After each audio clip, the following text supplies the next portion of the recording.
جب اللہ کہے کہ ابھی زندہ رہو تو تم زندہ رہو، اور جب وہ کہے کہ اب واپس آنے کا وقت ہے تو ہم خوشی سے رخصت ہو جائیں۔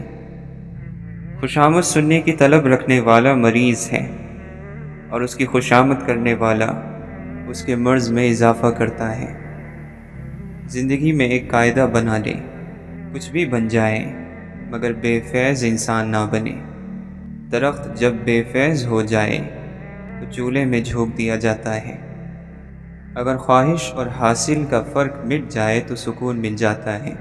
انسان کو جو پسند ہے حاصل کر لے، یا پھر جو حاصل ہے اسے پسند کر لے تو سکون مل جاتا ہے۔ جس شخص نے یہ سمجھ لیا کہ میں فلاں شخص سے بہتر ہوں تو یقیناً اس کی جہالت کی وجہ سے اس کے تمام اعمال ضائع ہو جائیں گے، اس لیے کہ جہالت سے بڑھ کر کوئی اور گناہ نہیں ہے۔ جو تمہارا نہیں اس کی دوری پر تمہیں مطمئن کر دیا جائے گا، اور جو تمہارا ہے اس کو تم تک پہنچا دیا جائے گا۔ اچھے وقت کا انتظار کرو اور یہ کبھی نہ چھوڑنا، کیونکہ جہاں راستے بند ہوتے ہیں وہاں سے راستہ پیدا ہوتا ہے۔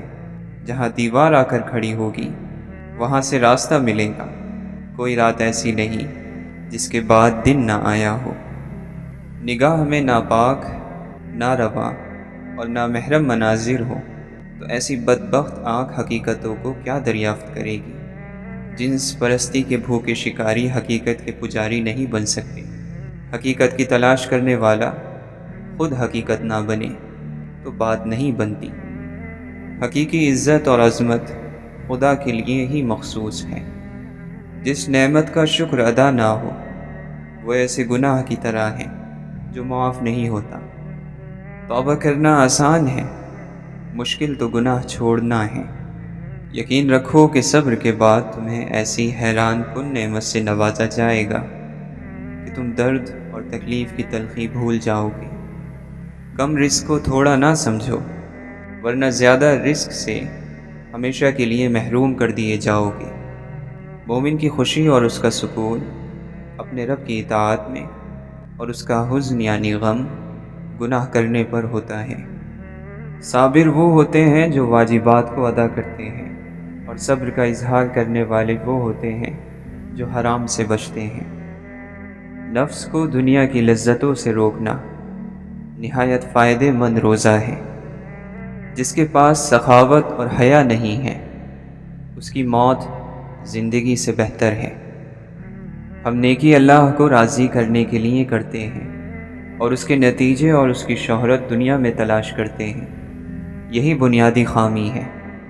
اگر زمانہ تاریک ہے تو جگنو کو خوش ہونا چاہیے۔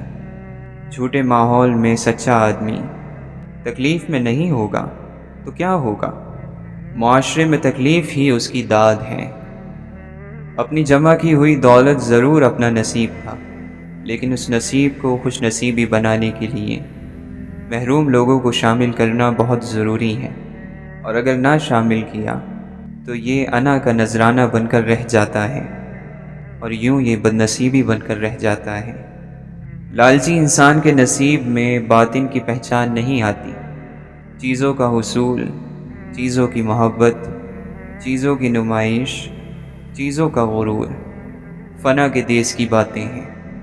جب تک کوشش کی محرومیاں سمجھ میں نہ آئیں نصیب کو نہیں سمجھا جا سکتا۔ کوشش کامیاب ہو جائے تب بھی بے نصیب آدمی ناکام ہو جاتا ہے۔ کامیاب کوششوں نے بڑی ویرانیاں چھوڑی ہیں۔ کوشش کو اگر ہاتھی سمجھ لیا جائے تو نصیب ابابیل کی کنکری ہے۔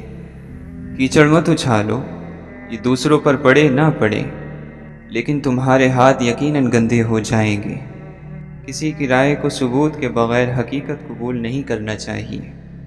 ہزاروں دل غم سے مر جاتے ہیں، لیکن یہ کافر نفس ایک لمحے کے لیے بھی نہیں مرتا۔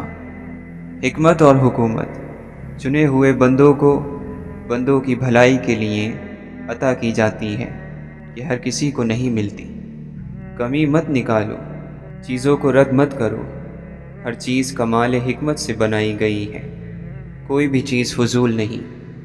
کام کرو نہ کرو، خدمت کرو یا نہ کرو، نفرت کبھی مت کرو، ایک لمحے کی نفرت 100 سالہ جدوجہد پر پانی پھیر دیتی ہے۔ نیکی کرنے والوں کی نیکی پر خوش ہوا کرو اور دعا کیا کرو، یا اللہ ہمیں بھی نیکی کی توفیق عطا فرما۔ جو شخص صرف ظاہری چیزوں کو پسند کرتا ہے وہ حقیقت تک کبھی نہیں پہنچ سکتا۔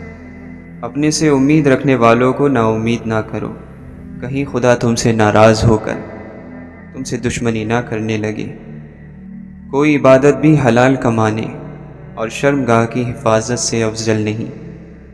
حسد کرنے والے کی حالت یہ ہوتی ہے کہ وہ جس سے حسد کرتا ہے اس کو نقصان پہنچانے سے پہلے اپنے آپ کو نقصان پہنچا لیتا ہے۔ اصل فقیری اور مالداری کا فیصلہ تو قیامت میں اللہ کے سامنے پیش ہونے کے بعد ہونا ہے۔ اپنے دل کو اس بات پر تکلیف نہ دو کہ لوگ تمہاری نیکی اور احسان کا شکر ادا نہیں کرتے۔ تیز ترین آنکھیں وہ ہیں جو نیکی اور اچھائی میں کھلی ہوں۔ زیادہ سننے والا کان وہ ہے جو نصیحت سنے اور اس سے فائدہ حاصل کرے۔ محفوظ ترین اور سالم ترین دل وہ ہے جو شبہ اور شک سے پاک ہو۔ عقل مند پر لازم ہے کہ ہمیشہ مشورہ لیتا رہے تاکہ محض اپنی بات پر اڑے رہنے کی عادت سے باز رہے۔ جس کی عقل کم ہو جاتی ہے اس کی گفتگو کا انداز خراب ہو جاتا ہے۔ موت کو اور قبر سے اٹھائے جانے کو اور خدا کے حضور پیش ہونے کو ہمیشہ یاد رکھو۔ اس ذریعے سے تم پر مصیبتیں آسان ہو جائیں گی۔ مومن کے لیے یہ بات کتنی بری ہے کہ جہنم میں جلنے کے بعد جنت میں داخل ہو۔ جان لو کہ دنیا ایسا گھر ہے کہ جس سے کوئی محفوظ نہیں رہا مگر اس سے بے رغبت رہ کر، اور اس سے اس چیز کے ذریعے نجات نہیں حاصل کی جا سکتی جو اسی کی ہے۔ بدترین شخص وہ ہے جو اپنے برے کام کی وجہ سے اور اپنی بری سوچ کی وجہ سے کسی پر بھروسہ نہ کرے۔ ان لوگوں کے شمار میں داخل نہ ہو جو بغیر عمل کے آخرت کے امیدوار ہیں اور دنیا کی لمبی امیدوں کی وجہ سے توبہ میں آج کل ہی کرتے رہتے ہیں۔ دنیا کے حق میں منہ سے تو زاہدوں کی باتیں بناتے ہیں اور اس کے کام میں لالچیوں کی طرح جان کھپاتے ہیں۔ دیکھو وقت سے پہلے کسی کام میں جلد بازی سے کام نہ لو۔ جب اس کا موقع آ جائے تو پھر کمزوری نہ دکھاؤ۔ جب صحیح صورت سمجھ میں نہ آئے تو اس پر ہٹ دھرمی سے کام نہ لو۔ جب طریقہ کار واضح ہو جائے تو پھر سستی نہ کرو۔ غرض یہ کہ ہر چیز کو اس کی جگہ پر رکھو۔ اگر تمہیں اپنے بھائی میں کوئی لغزش نظر آئے تو اس کے مخالف نہ بن جاؤ، بلکہ اسے نصیحت کرو اور اس کی رہنمائی کرو۔ جھگڑا کرنے سے بچو ورنہ تمہارے درمیان اختلاف پیدا ہو جائیں گے۔ جس شخص کی محبت خدا کے لیے نہ ہو اس سے بچ کر رہو، کیونکہ اس کی محبت کمینگی اور صحبت نحوست ہے۔ اپنے دوست کو خالص طور پر نصیحت کرو، چاہے اسے پسند آئے یا وہ برا مانے۔ نصیحت کی کڑواہٹ دھوکے کی مٹھاس سے زیادہ فائدہ مند ہے۔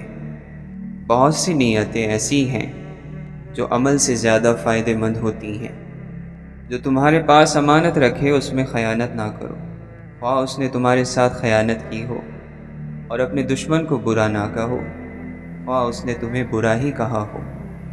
اگر تمہارا یقین صحیح ہوتا تو تم فانی دنیا کو باقی رہنے والی یعنی آخرت سے کیوں بدلتے، اور بہترین چیز کو خراب چیز کے بدلے کیوں بیچ ڈالتے؟ انسان کے اچھا ہونے کے لیے یہی کافی ہے کہ اس پر دین اور دنیا کے معاملات میں بھروسہ کیا جائے۔ بہترین سخاوت یہ ہے کہ ضرورت کے موقع پر کی جائے۔ دنیا خواہشوں میں لپٹی ہوئی ہے اور موجودہ لذت کے ذریعے پسندیدہ بنا دی گئی ہے اور دھوکے سے آراستہ کی گئی ہے اور امیدوں سے سنواری گئی ہے۔ اگر تم اللہ کی طرف راغب ہوگے تو عمدہ فائدہ پاؤ گے اور نجات پا جاؤ گے، اور اگر دنیا کی طرف رغبت کرو گے تو نقصان اٹھاؤ گے اور ہلاک ہو جاؤ گے۔ جس طرح زمانے کی آنے والی مصیبتوں سے پناہ مانگتے ہو، اسی طرح سرکش بنانے والی عادتوں سے اللہ تعالیٰ سے پناہ مانگو۔ جو اپنے راز یا برائی کو روکنے میں کمزور ہیں تو وہ دوسرے کا راز روکنے میں زیادہ کمزور ہوگا۔ اللہ نے دنیا کو مصیبتوں اور بلاؤں کا گھر اور آخرت کو نتیجے کا گھر قرار دیا ہے، اور دنیا کی بلاؤں کو آخرت کے ثواب کا اور آخرت کے ثواب کو دنیا کی بلاؤں کا سبب قرار دیا ہے۔ خداوند عالم نے ہر اس شخص پر جنت حرام قرار دی ہے جو بد زبان، گالی دینے والا، بے حیا ہو، اور جس کو اس بات کا احساس نہ ہو کہ اس نے کیا کہا اور اس کے بارے میں کیا کہا گیا۔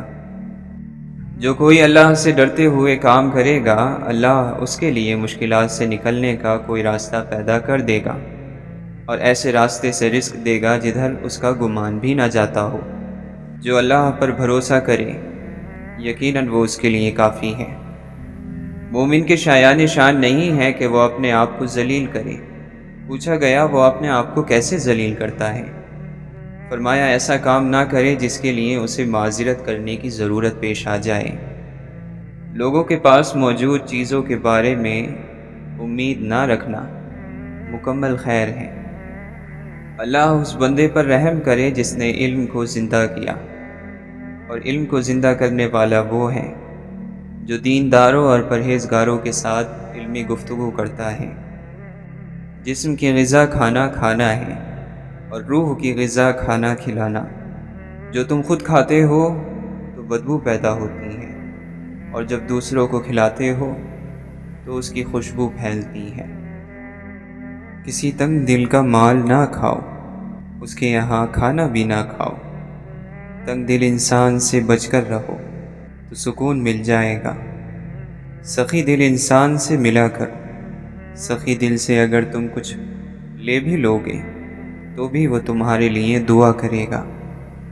جس انسان کو رونا نصیب ہو گیا، وہ آدمی زندگی میں 1000 بار اپنے غم کا شکر گزار ہوگا کہ یا اللہ، آپ نے مجھے پسند کر لیا۔ اے عبادت کے طلبگار، تجھ پر عبادت میں مشغول ہونے سے پہلے اپنے گناہوں سے توبہ کرنا لازم ہے۔ محبت کی خوبصورتی کا تقاضا یہ ہے کہ جب تمہارے ساتھی کی آنکھوں میں آنسو آئیں تو جھگڑا ختم کر دینا چاہیے۔ کھانے کے بعد اپنی ماں، بیوی یا بہن کو ایک نیک لفظ بولو تاکہ انہیں یہ محسوس نہ ہو کہ وہ اونٹ اور گائے کو چارہ ڈال رہی ہیں۔ آخری زمانے میں حق اور سچ بات کہنے والوں کو بیوقوف سمجھا جائے گا، اور مکار دھوکے بازوں کو ہوشیار، عقل مند سمجھا جائے گا۔ اللہ سے ہمیشہ وہ طلب کیا کرو جو تمہارے حق میں بہتر ہو، نہ کہ وہ جو تم چاہتے ہو۔ ہو سکتا ہے تمہاری چاہت بہت کم ہو اور تمہارا حق بہت زیادہ ہو۔ جہاں بولنا نہ ہو وہاں خاموش رہنا آدمی کے لیے زبردست زینت ہے۔ جب اللہ کا حکم اور رسول اللہ صلی اللہ علیہ وسلم کا کوئی عمل تم تک پہنچے تو اس پر فوراً عمل پیرا ہو جاؤ۔ جب تک تم دنیا سے اپنا رخ نہیں پھیر لوگے، اس وقت تک تمہارے دلوں کے لیے ایمان کی مٹھاس کا احساس حرام ہوگا۔ دل کی صفائی چاہتے ہو تو دنیا سے آنکھ بند کر لو، کیونکہ یہی وہ رخنہ ہے جہاں سے غبار آتا ہے۔ جس نے پہچان اور معرفت حاصل کیے بغیر زندگی گزاری، اگرچہ وہ کتنا ہی قابل اور ہوشیار ہو، اس نے دنیا کی زندگی بھی فضول گوائی اور آخرت کا توشہ بھی حاصل نہیں کیا۔ شعور کا پہلا درجہ خاموش رہنے کی عادت، دوسرا درجہ بدتمیزی کا جواب نہ دینا، اور تیسرا درجہ بد اخلاقی کا جواب اخلاق سے دینا ہے۔ اچھے لفظ تخلیق کرنے کے ساتھ ساتھ اچھے رویے بھی تخلیق کرنے چاہیے۔ لفظ کتابوں میں زندہ رہتے ہیں اور رویے دلوں میں زندہ رہتے ہیں۔ احسان کرنے والے سے برا گمان رکھنا بدترین گناہ اور زیادہ قابل نفرت ظلم ہے۔ سلامتی کے 10 جز ہیں، ان میں سے 9 خاموشی میں ہیں اللہ کے ذکر کے علاوہ، اور 1 جز بے وقوفوں کے ساتھ نہیں بیٹھنے میں ہے۔ اے لوگو، لازم ہے کہ خدا تمہیں نعمت کی فراوانی کے وقت اسی طرح خوف زدہ دیکھے جس طرح وہ تمہیں سزا کے وقت خوف زدہ دیکھتا ہے۔ یقیناً خدا شور و غل کرنے، مال کو ضائع کرنے اور زیادہ خواہش کرنے والے کو پسند نہیں کرتا۔ عقل مندوں نے دنیا کی فضول چیزوں کو چھوڑ دیا تو گناہوں کو کس طرح نہ چھوڑیں گے؟ اور دنیا کو چھوڑنا فضیلت کی بات ہے اور گناہوں کو چھوڑنا فرض ہے۔ اے رب، تو وہ ہے کہ تیرے سوا کوئی معبود نہیں۔ تو نے ہر چیز کو اپنی پہچان کرائی، ایسی کوئی چیز نہیں جو تجھے پہچانتی نہ ہو۔ اور تو وہ ہے جس نے ہر چیز کے ذریعے ہمیں معرفت بخشی، بس ہم نے ہر چیز میں تجھے ظاہر اور نمایاں پایا۔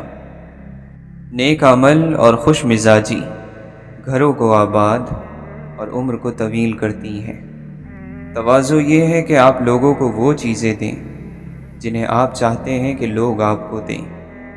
دیکھو، خود پسندی سے بچتے رہنا اور اپنی جو باتیں اچھی معلوم ہو ان پر فخر نہ کرنا، اور لوگوں کے بڑا چڑھا کر سراہنے کو پسند نہ کرنا۔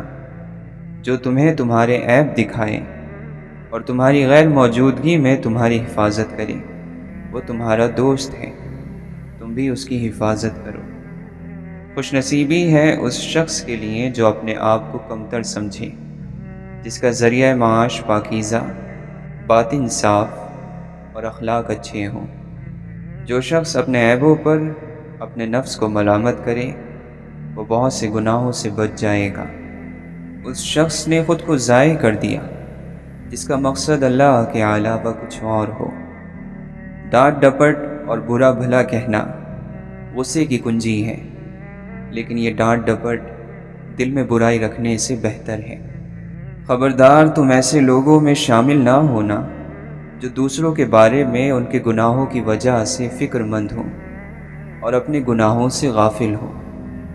جب تمہارے نفس کے اوپر تمہارا تسلط یعنی غلبہ قائم ہو جائے، تم اپنے ساتھ انصاف برتو، تو عام لوگ تمہارے اس انصاف کی وجہ سے تم سے محبت کرنے لگیں گے۔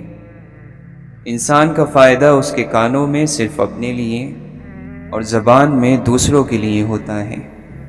جس نے اپنے اخلاق کو نہیں سدھارا اور ان کی اصلاح نہ کی، اس کی نصیحت لوگوں کو کوئی فائدہ نہیں پہنچا سکتی۔ اس آدمی سے بڑھ کر جو اپنے نفس پر فتح پا کر خدا کی نافرمانی کو چھوڑ دے اور اپنے نفس کا مالک ہو جائے، اس سے زیادہ کوئی طاقتور اور بہادر نہیں۔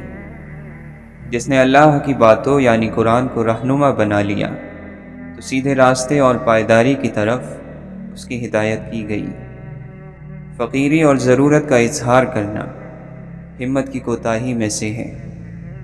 وہ شخص جو دیہات کرے اور جام شہادت نوش کرے، اس شخص سے بلند مقام نہیں رکھتا جو گناہ پر قدرت رکھتا ہو لیکن اپنے دامن کو گناہ سے آلودہ نہ کرے۔ کتنے ہی لوگ ایسے ہیں جنہیں اللہ تعالیٰ کے پے در پہ احسانات نافرمانی کے قریب کر رہے ہیں، اور کتنے ہی ایسے ہیں کہ اللہ کی پردہ پوشی سے دھوکہ کھا رہے ہیں اور اس بات پر بہک گئے ہیں کہ انہیں اچھا کہا جاتا ہے۔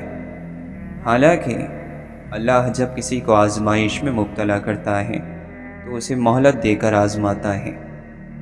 جن چیزوں کے طریقے کو پہچانتے نہیں ہو اور جن چیزوں کی حقیقت کو جانتے نہیں ہو، ان کے بارے میں بالکل منہ نہ کھولو، کیونکہ تمہاری باتوں سے تمہاری عقل کا اور تمہاری عبادت سے تمہاری معرفت کا پتہ چلتا ہے۔ مومن کو پریشان نہ کرو، ورنہ تمہاری نیکیاں درخت کی چھال کی طرح اتار لی جائیں گی۔ لالچ کرنے سے بچو، کیونکہ یہ تقوی کو تباہ کر کے جہنم میں داخل کر دیتی ہے۔ جو لوگوں کے بارے میں اچھا گمان رکھتا ہے وہ لوگوں سے محبت پاتا ہے۔ جس کا لہجہ یا جس کی بات نرم ہو جاتی ہے وہ جنت کے بہت قریب ہو جاتا ہے۔ نرم بات کرنا دلوں کو قابو کر لیتی ہے۔ نرمی سے بات کرو تاکہ محبوب ہو جاؤ، اسی طرح جس طرح میٹھا چشمہ لوگوں کو اپنی طرف کھینچتا ہے۔ اپنے کلام کو یعنی اپنی باتوں کو اپنے اعمال میں شمار کرو۔ جو کام بھلائی نہیں ہے ان کاموں پر کم گفتگو کرو۔ جب تک تمہارے دل چست ہو انہیں علم سکھاؤ، اور جب یہ خستہ حال ہو جائیں تو انہیں ان کے حال پر چھوڑ دو۔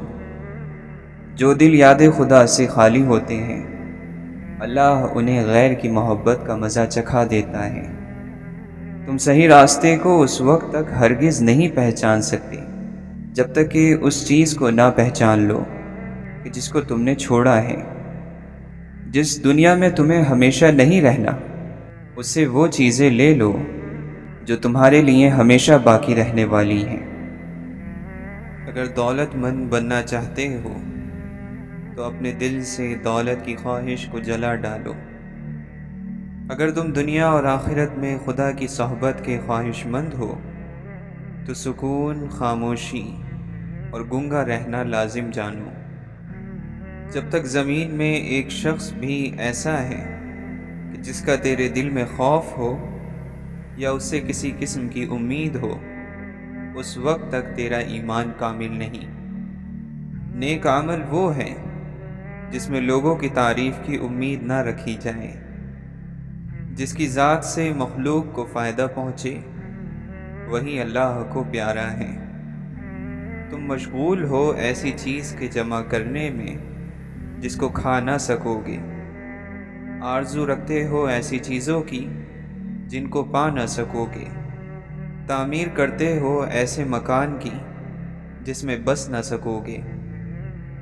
معافی کا مطلب گلے لگانا نہیں، بلکہ یہ وعدہ کرنا ہے کہ جو تکلیف اس نے مجھے دی میں نے اس کو نہیں دینی۔ کسی مخلوق کے اختیار میں کچھ نہیں، وہ سب بے بس ہیں، کیا بادشاہ، کیا امیر، کیا غریب، وہ سب اللہ کی طاقت کے قیدی ہیں۔ ان کا دل اللہ کے ہاتھ میں ہے، وہ جیسے چاہے انہیں موڑتا ہے۔ دنیا کے بازار سے صرف وہی مال خریدو جو آخرت میں کام آئے۔ دل عام ہے، کسی شمار میں نہیں گنا جاتا، سنسان ہے، ویران ہے، شیطان کا گھر یعنی اس کا مسکن ہے۔ لیکن اسی دل میں جب اللہ اپنا مقام بنا لیتا ہے، یہ دل عرش بن جاتا ہے، اور اللہ رب العالمین کے علاوہ کوئی اور عرش پر مقیم نہیں ہو سکتا۔ اگر تیری منزل میں غیبت نہ ہوتی، کیا بتاؤں کہ تو کیا ہوتا؟ مقبول الاسلام اور مقبول عام، تیری غیبت نے تجھے کہیں کا بھی نہیں چھوڑا، اپنا بھی نہیں۔ اگر کوئی کچھ بھی نہ پڑھے، صرف خاموش رہے اور خاموشی پر جمع رہے، کافی ہے۔ خاموشی عین ذکر ہے۔ حضور اقدس صلی اللہ علیہ وسلم نے فرمایا کہ مرد کا خاموش رہنا اور خاموشی پر جمے رہنا 60 سال کی عبادت سے بہتر ہے، اور کھلے ہوئے دروازے کو بند کرنا اور بند کیے ہوئے دروازوں کو کھولنا کوئی معمولی بات نہیں ہوتی، یہ بڑے کاموں میں سے ہے۔ ذکر سے اطمینان اور گناہ سے خوف اور غم پیدا ہوتا ہے۔ زندگی کو پیدا کرنے والے نے ایک نقش تمہارے گلے میں لٹکائے رکھنے کا حکم دیا اور تاکید کی کہ اسے کبھی مت اتارنا، ہر مصیبت اور وبا سے محفوظ رہو گے۔ اور یہ نقش صرف اللہ کا ذکر ہے، جس نے ذکر کیا وہ محفوظ ہو گیا۔ اللہ تعالیٰ کے سامنے ذلت اختیار کر اور اپنے آپ کو اس کے سامنے جھکا دے، اور اپنی تمام ضرورتوں کو اسی کے سامنے پیش کر، اور کوئی عمل اپنے نفس کے لیے نہ کر، اور اس سے ملاقات افلاس کے قدموں پر کر۔ اے ابن آدم، تو کون ہے؟ تو ایک ذلیل اور حقیر پانی سے پیدا کیا گیا ہے، اس لیے تو اپنی حقیقت کو پہچان۔ اللہ تعالیٰ کے سامنے تواضع کر اور اس کے سامنے جھک جا۔ جب تیرے پاس تقوی نہیں تو اللہ تعالیٰ اور اس کے نیک بندوں کے نزدیک تیری کوئی عزت نہیں ہے۔ جس کو تنہائی میں تقوی حاصل نہ ہو اور وہ اللہ تعالیٰ کی محبت کا دعویٰ کرے، وہ جھوٹا ہے۔ جب اللہ تعالیٰ کی محبت کسی شخص کے دل میں ٹھہر جاتی ہے تو بندہ اس سے مانوس ہو جاتا ہے اور اس چیز کو دشمن سمجھنے لگتا ہے جو اس کو اللہ تعالیٰ کی محبت سے غافل کر دے۔ حضرت بایزید بستامی رحمۃ اللہ علیہ بھوکا رہنے کے بہت سے فضائل بیان کرتے۔ جب آپ سے وجہ پوچھی گئی تو آپ نے فرمایا، اگر فرعون بھوکا رہتا تو یہ نہ کہتا کہ میں رب ہوں، اور اگر قارون بھوکا رہتا تو بغاوت نہ کرتا۔ نفس کی بے آرامی اور بے قدری دل کی بیداری کا واحد ذریعہ ہے۔ نفس جب اللہ کی راہ میں بے آرام ہو جاتا ہے، بے قدر ہو جاتا ہے، اللہ کے فضل و کرم سے سویا ہوا دل بیدار ہو جاتا ہے۔ اللہ کے ذکر کے لیے بے آرام رہنا ہمیشہ کی راحت ہے۔ احسان کیے جاؤ، نیک لوگ تمہارے شکر گزار ہوں گے اور برے لوگوں کی رائے بدل جائے گی۔ کھایا سویا کوئی زندگی نہیں، کھلانا اور جاگنا بڑی زندگی ہے۔ اللہ کریم اپنے فضل اور کرم سے جاگنے والوں کی طرف کریمانہ انداز سے توجہ فرماتا ہے، اور یہ بہت بڑی سعادت میں سے ہے۔ زبان کی نرمی الجھے ہوئے مسائل کو حل کر دیتی ہے۔ اے اہل نظر، ذوق نظر خوب ہے لیکن جو شے کی حقیقت کو نہ دیکھے وہ نظر کیا۔ جب موت سے پہلے موت کا مقام سمجھ آ جائے تو موت کے بعد ملنے والے انعام موت سے پہلے ملنا شروع ہو جاتے ہیں۔ عبادت سے تزکیہ نفس نہیں ہوتا، یعنی نفس پاک نہیں ہوتا۔ عبادت سے نفس کا خطرہ ٹل جاتا ہے۔ اگر اللہ کی عبادت نہیں کر سکتے تو بھی اسے پکارنے کا عمل جاری رکھو، تاکہ پکارنے کے عمل سے اللہ کے ساتھ ایک رابطہ رہے۔ اللہ جس بندے پر راضی ہے، آپ اس بندے کی ادا اختیار کر لو، اس طرح اللہ آپ پر بھی راضی ہو جائے گا۔ آپ اللہ کو اتنا قریب سمجھو کہ وہ آپ کے خاموش الفاظ بھی سنتا ہے۔ خوف پیدا ہونے کے لیے خطرے کا ہونا ضروری نہیں۔ خوف انسان کے اندر اس وقت پیدا ہوتا ہے جب اس کی کسی خواہش کو اس کا ضمیر ناجائز قرار دے دیتا ہے تو وہ خوف زدہ ہو جاتا ہے۔ بدنیتی کی سب سے پہلی سزا خوف ہے۔ کوئی نہیں جانتا عقل مندی اور بے وقوفی کی حدیں کہاں ملتی ہیں۔ آپ لوگوں کو اتنی بات معلوم نہیں ہو رہی کہ ہر چیز نے اپنے مقررہ وقت پر پیدا ہونا اور پھر مقررہ وقت پر چلے جانا ہے، اور جو واقعہ پیر کو ہونا ہے وہ منگل کو نہیں ہوگا۔ آپ لوگوں کو اب تو یہ بات سمجھ آ جانی چاہیے۔ ہمیں اپنی فراغت کی حفاظت میں مصروف ہونا چاہیے، کیونکہ شیطان انسان کی فراغت پر حملہ کرتا ہے اور اسے ایک بے فائدہ مصروفیت میں تبدیل کر دیتا ہے۔ گناہ خوف پیدا کرتا ہے، خوف بزدلی کی طرف مائل کرتا ہے، اور بزدلی سچائی سے محروم کر دیتی ہے۔ دلدل صرف زمین پر ہی نہیں پائی جاتی، بلکہ ایک دلدل سوچ کی بھی ہوتی ہے، جس سے انسان ایک مضبوط دلیل کی رسی کے بغیر نہیں نکل سکتا۔ اللہ کے لیے اپنے اندر سے برائی دور کر دینا، پھر ساری زندگی کی اصلاح ہو جائے گی۔ آج اگر ہم ایک دوسرے کو معاف کر دیں اور ایک دوسرے سے معافی مانگ لیں تو ہمارا مستقبل دل کے سکون کے خزانوں سے بھر جائے گا۔ آپ کے ساتھ اگر کسی انسان نے زیادتی کی ہے تو اس کے دو فیصلے ہیں، یا تم اس کا فیصلہ کر لو یا اللہ کے حوالے کر دو۔